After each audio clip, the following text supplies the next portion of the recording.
to sustain a movement, you got to be able to measure the progress.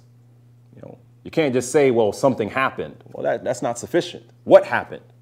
You know, I ask our team regularly, what changed for the better because of us?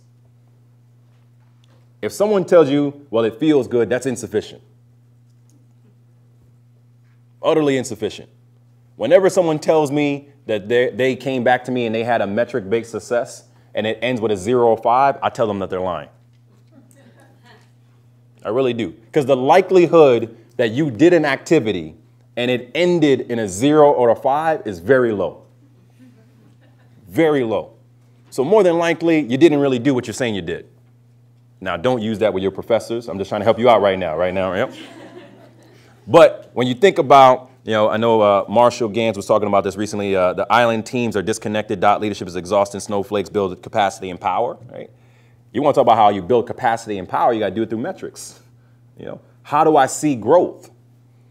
How do I see development? So, continued communication. It's easy to be committed to building together without checking in on progress. You can't have a sustained movement if you're not real about yourself on if we're moving. Too often we said, we feel really good because we had a press conference that went well today. Okay, well, you had a press conference, but did you get any press out of it? Did anyone change life behavior because of it? Did anyone do anything? Well, nothing. Okay, well, it wasn't successful then. You know, you just felt good because someone showed up with a camera.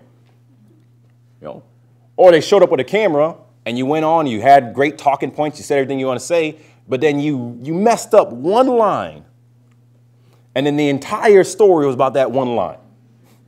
I know that doesn't happen to anyone in this room, right? You know, never, right? Always ask yourself, did you give someone an action when you're putting it out there? You know, I want you to call this number. I want you to knock on these doors. I want you to do this activity. I want you to do this in this way, because then you have the ability to measure your progress. You know, I use a separate example, using another nonprofit, you know, Reverend Sharpton, they now, for National Action Network, at the end of their conferences now have what's called Measuring the Movement.